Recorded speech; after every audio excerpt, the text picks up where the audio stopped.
Cultivation of medicinal plants.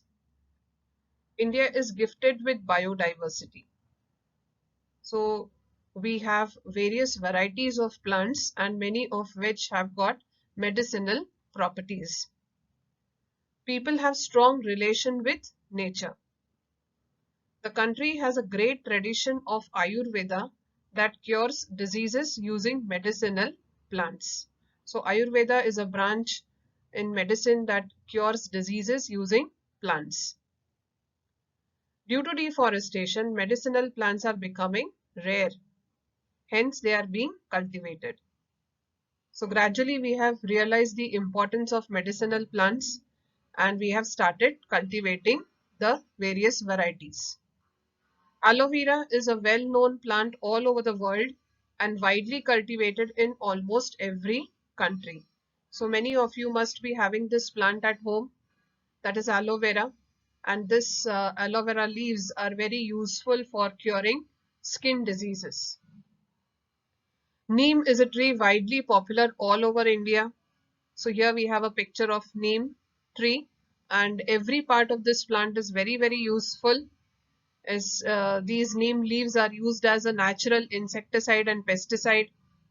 Apart from this, neem has got various other uses also, like it is used in the treatment of diabetes, fever, skin disorders, eye disorders, or intestinal worms, etc.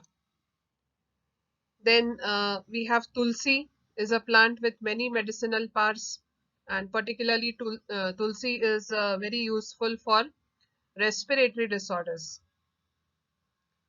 The amla or Indian gooseberry is a tree that grows in India and the Middle East.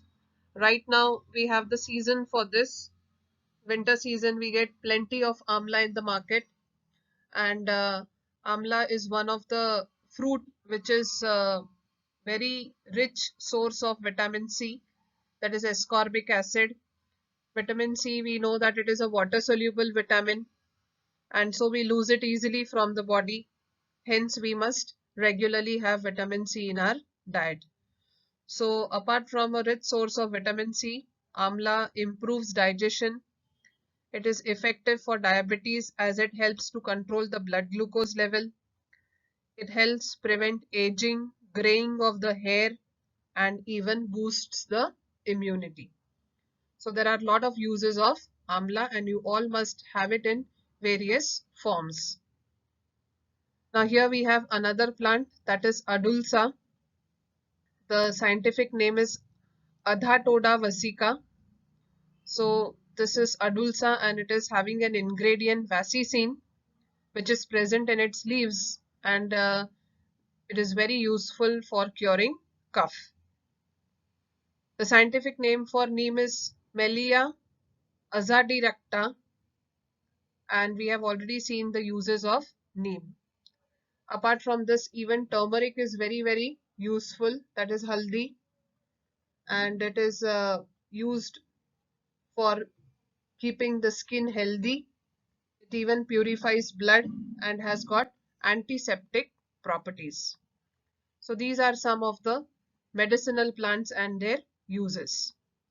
Now here we have this photograph that is of Lord Dhanvantari, known as an avatar of Vishnu, and it is the Hindu god associated with Ayurveda. We worship him on Dhanteras and seek his blessings for sound healing.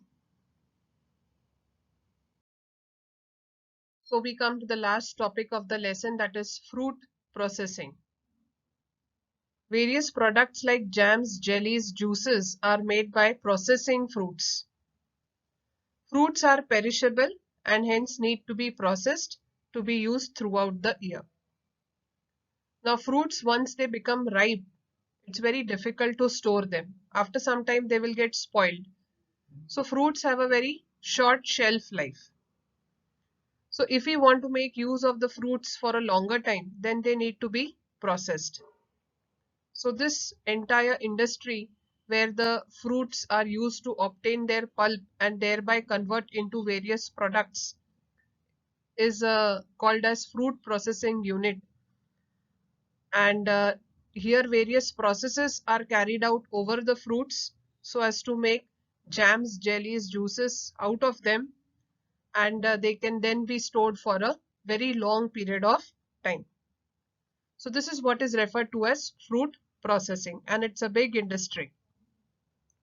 If you have visited Mahabaleshwar, there are a lot of such fruit processing units which make use of fruits, and they extract the juices, make jams, jellies out of them, and then they are sold and they can be used for very long period of time. So in this process of fruit processing, there are certain objectives, like while processing is carried out, we need to take care of the color, flavor, texture, and the nutritional value of the fruit, as well as we have to see that how we can prolong the shelf life of the perishable fruits. Methods like drying, salting, airtight packing, evaporating, cold storage, etc. are used. So these are some of the methods that are carried out in the fruit processing units, and they are used to store the fruits for a longer time. India's major exports are a unit in fruit pulp, pickles, chutneys, canned fruits and vegetables, concentrated pulps and juices, dehydrated vegetables, and frozen fruits and vegetables. So this is what is a fruit processing procedure, and we can store the fruits for longer time and use them. So with this we come to the end of the lesson. I hope you have understood the topics. Go through the lesson, read it again and again, and in the next class we will be doing the question and answers of the lesson. Thank you.